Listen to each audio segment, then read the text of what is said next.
خیبر پختونخوا کے حوالے سے بہت بری خبریں آ رہی ہیں۔ کچھ خبریں تو سیلاب کے حوالے سے ہیں کہ وہاں پر بہت سے علاقے بہت بری طرح متاثر ہوئے، بلکہ ہم نے دیکھا کہ پورا پاکستان اور پوری دنیا اس وقت متوجہ ہوئی سیلاب کے باب میں بھی جب کوہستان میں 5 بھائی وہاں پر ایک چٹان کے اوپر بیٹھے ہوئے تھے۔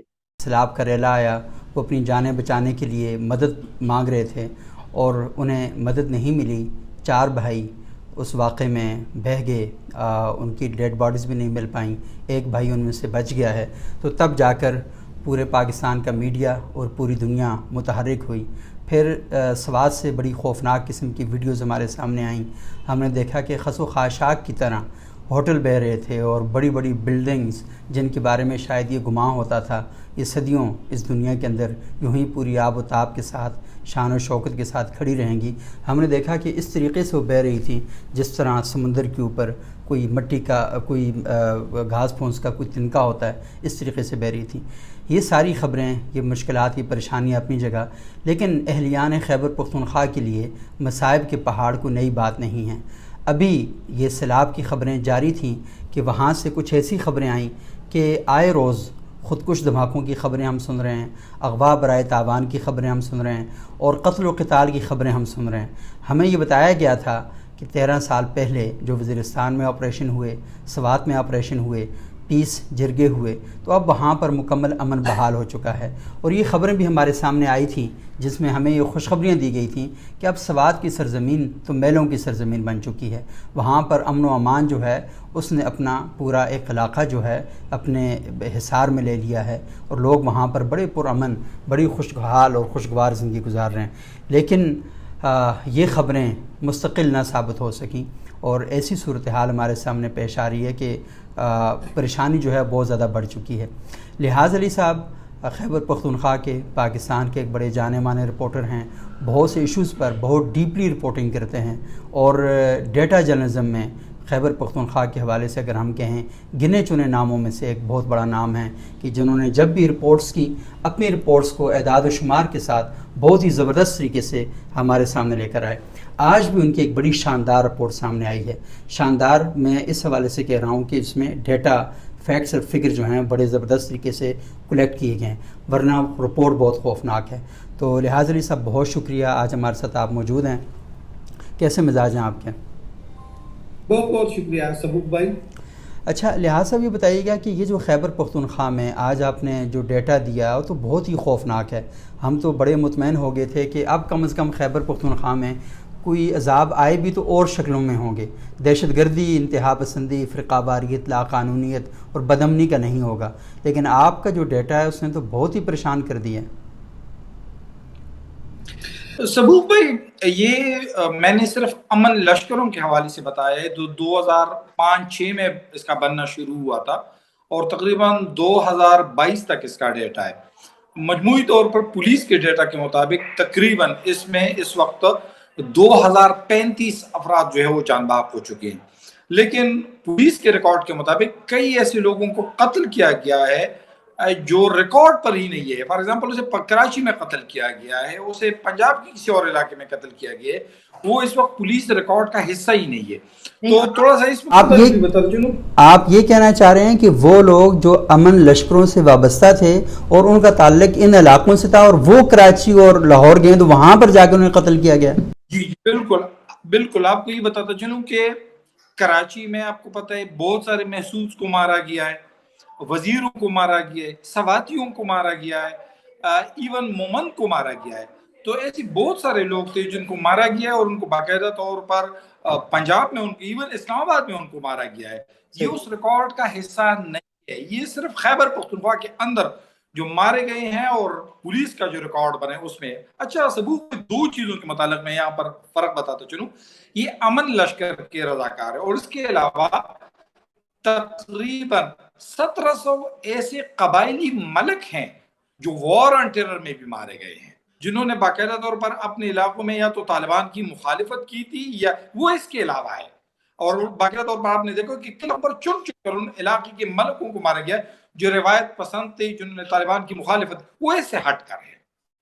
اچھا یہ بتائیں کہ کل ویسے آپ کے پاس ڈیٹا ہے کہ کل کتنے لوگ ہیں اسپیشلی جن لوگوں کا تعلق امن جرگوں سے تھا، ہمیں یہ بات بتائی گئی تھی کہ امن جرگوں کو ہماری ریاست کی سپورٹ حاصل ہے، کیونکہ وہ وہاں پر مقامی آبادیوں میں اثر و رسوخ رکھتے ہیں، یہ جو ملکان ہیں وہ اثر و رسوخ رکھتے ہیں.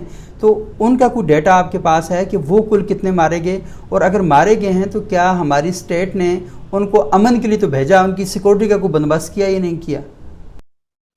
یہ جو امن لشکر کے اہلکار ہے، بنیادی طور پر اس کا آغاز ہوا تھا پشاور اور سوابی سے.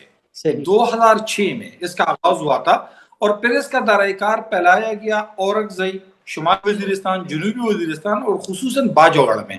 اور آپ کے علم میں بھی ہوگا، ان دنوں آپ رپورٹنگ بھی کرتے تھے کہ جب باجوڑ میں آپریشن شیردل شروع ہو رہا تھا، تو ان دنوں آپریشن شیردل کے نتیجے میں آپ کو پتا ہے کہ وہاں پر شہاب الدین جو پی ملن اس وقت وہ این پی کے، اگر آپ کے علم میں ہوگا، وہ ایمنیٹ، اور بعد میں وہ عوامی نیشنل پارٹی کی تھی، بعد میں وہ پی ملن میں شامل ہو گئے. آپ کو پتا ہے کہ اس کے چچا نے یہاں پر پشاور پریس کلب میں ایک پریس کانفرنس کی تھی کہ ہم امن کے لیے ہر قربانی دینے کے لیے تیار، اور اس کے 2 دن بعد اس کو باجوڑ کے علاقہ سلارزی میں خودکش حملے کے دوران مارا گیا. تو یہ ایک روایتی طریقہ کار تھا کہ امن لشکر بنائے گئے اور پھر ان کو مسلح کیا گیا، ان کو طالبان کے سامنے کھڑا کر دیا گیا، پھر وہ طالبان کے خلاف لڑی بھی، اور باقاعدہ طور پر طالبان کے کئی لوگوں کو مارا بھی انہوں نے. تو جو امن لشکر ہے، پولیس ریکارڈ کے مطابق تقریباً قبائلی اضلاع اور جو بندوبستی اضلاع ہے، ان کی تعداد، جو بڑے لشکر ہیں ان کی تعداد تقریباً 73 تک کے قریب ہے. لیکن کئی ایسے چھوٹے لشکر بھی علاقوں میں قائم کی گئی تھی جو وقتی طور پر تو بنائی گئی تھی، ان کا شمار اس میں نہیں ہے. جی صحیح. اچھا، میں اصل میں یہ پوچھنا چاہ رہا ہوں کہ جب سوات میں آپریشن ہو گیا، وزیرستان میں آپریشن ہو گیا، تو ہمیں یہ خوشخبری سنائی گئی تھی کہ اب ان علاقوں میں امن و امان قائم ہو چکا ہے.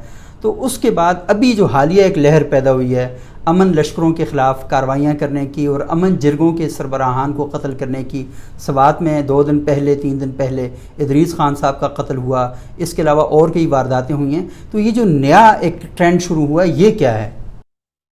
اچھا، آپ کو پتہ ہے کہ تقریباً ہم کہہ سکتے ہیں جون سے ٹی ٹی پی کے ساتھ حکومت نے ایک معاہدے کے تحت باقاعدہ طور پر جنگ بندی کر رکھی، ایک سیز فائر کیا ہوا ہے. صحیح. اور اس سیز فائر کے نتیجے میں ہم دیکھ سکتے ہیں کہ طالبان کی موومنٹ جو ہے وہ کافی بڑی ہے، خصوصاً ان علاقوں میں جو دیر اور سوات کے پہاڑی علاقہ ہے. یعنی آپ اپر اور لوور دیر اور سوات کا جو پہاڑی علاقہ ہے، وہاں پر آپ کے علم میں ہوگا کہ ایک ماہ قبل ایک کپتان صاحب، ایک ڈی ایس پی اور کچھ فوجی اور پولیس اہلکاروں کو باقاعدہ طور پر اس کی ویڈیو بھی منظر عام پر آئی تھی کہ آپ پہاڑی علاقوں میں یہاں پر گشت وغیرہ نہیں کریں گے، اور ان کو چھوڑا بھی گیا تھا. اگر آپ کے علم میں ہوگا کہ ایک ڈی ایس پی کو اس کے پاؤں پر گولی بھی ماری گئی تھی.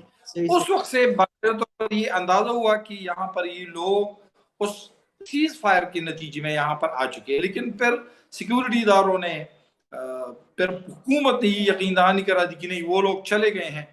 لیکن آپ کے علم میں یہ بھی ہوگا کہ تقریباً 1 سپٹمبر سے ٹی ٹی پی باقاعدہ طور پر اپنے کارروائیوں کی ذمہ داریاں قبول کر رہی ہے، صحیح. اور انہیں ایک نیا نام دے رہی ہے، اسے مدافعانہ کارروائیاں کہتی ہے. صحیح. تو اس مدافعانہ کارروائیوں کے نتیجے میں جو گزشتہ روز ادریس صاحب کو مارا گیا تھا، یہ ادریس صاحب بھی سوات میں امن لشکر کو ولیج ڈیفنس کونسل کا نام دیا گیا تھا، اور یہ لشکر قائم کیے تھے آپریشن کے بعد، آپریشن سے پہلے نہیں، آپریشن کے بعد ہی قائم کی گئی. یعنی باقی جہاں پر بھی لشکر قائم کی گئی تھی وہ آپریشن سے پہلے تھی. یعنی مومند، باجوڑ، شمالی جنوبی وزیرستان اور خیبر میں یہ تمام لشکر وہاں پر جو فوجی آپریشن ہو رہا تھا اس سے پہلے قائم کی گئی تھی. لیکن یہ والا جو لشکر تھی جو اس کو ولیج ڈیفنس کونسل کا نام دیا گیا تھا. اچھا سبوک بھائی، یہ بتاتا چلوں کہ ان لوگوں کو باقاعدہ طور پر کمیونٹی پولیس کے نام سے اہلکار دی گئی. یعنی ایک ملک کو یہ بتایا گیا کہ ہم آپ کے 10 12 15 ہم آپ کو اتنے اہلکاروں کی تنخواہیں دیں گے، اور وہ تنخواہیں باقاعدہ طور پر ان کو دیا جا رہا تھا. ان کی کمیونٹی پولیسنگ کو تھی، ان کو باقاعدہ طور پر راؤنڈ بیرلز دی گئے، اور اس کے علاوہ ان کو کلاشنکوف دی گئے، اور یہ علاقوں میں گشت بھی کرتے تھے. تو جس کو کمیونٹی پولیس ایک عمومی طور پر ہمارے علاقوں میں سے چائنا پولیس کہا جاتا تھا. یعنی یہ وردی کے بغیر گھومتے تھے اور علاقے میں گھومتے تھے. اس کے پاس یہ ٹرین پولیس نہیں تھے. وہ یہ تھا کہ اس علاقوں میں ان کو باقاعدہ طور پر ہی کروایا گیا. لیکن آپ کو اگر علم ہوگا کہ 2015 میں جب مہتاب عباسی صاحب قبائلی علاقوں میں یہاں پر خیبر پختونخوا کے گورنر تھے، تو انہوں نے تمام لشکرز کو ختم کر دیا کہ قبائلی علاقوں میں اب حکومت لشکر کے ساتھ کسی قسم کا تعاون نہیں کرے گی۔ اسی دوران جو بندوبستی اضلاع تھے وہاں پر بھی لشکر کو ختم کیا گیا۔ تو ان لوگوں کو تو طالبان کے سامنے کھڑا کرایا گیا، ان کو بتایا گیا کہ یہ علاقوں میں لشکر بنے ہوئے ہیں۔ اب ان کو آپ کو یہ بھی بتایا کہ 2015 سے قبل بھی ان کو مارا جا رہا تھا۔ اور اس میں یہ جو عوامی نیشنل پارٹی کہتی ہے کہ ہمارے 700 یا 800 ورکر مارے گئے ہیں، ان میں سے زیادہ تر ورکر وہی ہیں جو امن لشکر کا حصہ بنے تھے۔ یہ سوات، دیر اور ان علاقوں میں ANP کے سب سے زیادہ ورکر جو ہیں وہ امن لشکر کی سربراہوں کی شکل میں آئے، ان کے قائدین کی شکل میں، ان کے ممبرز کی شکل میں، اور پھر طالبان نے ان کو چن چن کر مارا ہے۔ تو اسی وجہ سے جو ANP اپنا وہ کہتی ہے کہ ہمارے سب سے زیادہ ورکر مارے گئے، وہ بنیادی طور پر ان کی غلطی یہی ہے کہ وہ ان امن لشکروں کا حصہ بنے گئے۔ صرف ایک جماعت تھی، جماعت اسلامی، ان دنوں انہوں نے کل کر اس کی مخالفت کی تھی کہ عوام کو مسلح نہ کیا جائے، سیکیورٹی فورسز کی ذمہ داری ہے کہ امن کو قائم کرے، یہ ان کی تنخواہ لیتے ہیں، عوام جو ہے وہ ٹرین نہیں۔ لیکن اس وقت آپ کو پتہ ہے کہ اس کی اس طرح نہیں سنے گی، پیپل پارٹی کی بھی لشکر بنے تھی اور مسلم لیگ نون کی بھی اس وقت جو تھے وہ لوگ اس لشکر کا حصہ بنے تھے اور ان کو قتل کیا گیا ہے۔ مجموعی طور پر جو پولیس ریکارڈ ہے اس کے مطابق 2035 تک لوگ 2022 تک مارے گئے ہیں پولیس کے ریکارڈ کے مطابق، جو امن لشکروں کے سربراہ تھے یا امن لشکر کے ممبر تھے۔ جی صحیح۔ اچھا، تو اب آپ کیا سمجھتے ہیں کہ یہ جو امن لشکر ہیں ابھی 2015 کے بعد سے اب حکومت کی تائید اور سپورٹ نہیں ہے انہیں؟ نہیں، وہ اس طریقے سے نہیں ہے جس طرح پہلے سے ہوتی تھی۔ یہ آپ کو یہ بھی بتاتا چونکہ ان میں سے کئی لوگ جو تھے وہ کونسلر کی شکل میں، جو ماضی کے پرویز مشرف کے دور میں ناظمین اور چیئرمین صاحبان تھے اس شکل میں آئے تھے، اور آپ اکثر بھی دیکھیں کہ سوات میں ان بندے کو یہ ولیج کونسل کا چیئرمین تھا، یونین کونسل کا چیئرمین تھا، یہ بیسیکلی وہی امن لشکر والے تھے۔ اب ان کو وہ سپورٹ حاصل نہیں ہے جو ماضی میں ان کو باقاعدہ طور پر ان کے ساتھ ایک لیزان ہوتا تھا پولیس اسٹیشن کا، وہاں پر سیکیورٹی فورسز کا، کیونکہ آپ کو پتا ہے کہ سوات اور دیر میں اب بھی سیکیورٹی فورسز قیام پذیر ہے، ان کے ساتھ ان کا لیزان ہوتا تھا۔ اور آپ کو یہ بھی پتا ہے کہ 2015 سے قبل آرمی کی چیک پوسٹ سوات اور ملاکنڈ ڈویژن کے مختلف علاقوں میں بہت زیادہ ہوتی تھی، اب وہ چیک پوسٹ کافی حد تک سکڑ گئی ہے، بلکہ نہ ہونے کے برابر ہے۔ اسی وجہ سے آج جس وقت ہم یہ بات کر رہے ہیں، سوات کے علاقہ قبل میں بھی وہاں پر عوام نکلے ہوئے ہیں، روڈ کو بند کیے ہوئے مختلف سیاسی جماعتوں کے لوگ ہیں، اور وہ بنیادی طور پر ان کا مطالبہ یہی ہے کہ امن کو قائم کیا جائے۔ اور حکومت نے ہمیں جو یقین دہانی کرائی تھی 10-12 سال قبل کہ امن و امان کے قیام کو یقینی بنایا جائے گا، اور ان علاقوں ان لوگوں کو جو TTP اور ان لوگوں کو تھی ان کو نکال لیا گیا، اب وہ لوگ دوبارہ آ گئے ہیں، تو ان کو دوبارہ نکالا جائے اور امن کے اس خواب کو اور جو باتیں ہمیں بتائے گا ان کو یقینی بنایا جائے۔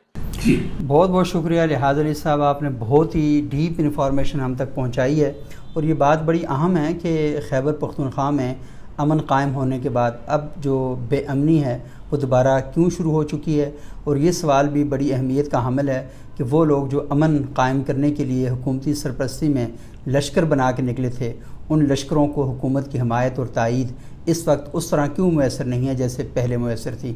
اور یہ سوال بھی بڑا اہم ہے کہ جن لوگوں کے ساتھ یہ کہا گیا تھا، ان کو یہاں سے نکالا گیا تھا دہشت گرد قرار دے کر، اور وہ یہاں سے بھاگے تھے، ان کے ساتھ آخر ایسے کیا معاملات اور کیا معاہدے ہو رہے ہیں کہ وہ دوبارہ سر تن، وہ کہتے ہیں نا کہ سر چڑھ کے بول رہے ہیں، اور وہ جو دہشت گردی کا جن بڑی مشکلوں سے ہزاروں لوگوں کی قربانیوں کے بعد، لوگوں کی بہت بڑی ڈسپلیسمنٹ کے بعد وہ بوتل میں بند کیا گیا تھا، وہ اچانک سے دوبارہ کیوں کھل کے باہر آ چکا ہے۔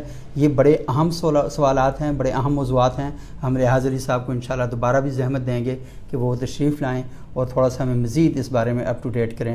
بہت شکریہ لحاظ علی صاحب، اور بہت شکریہ آپ تمام ناظرین کا۔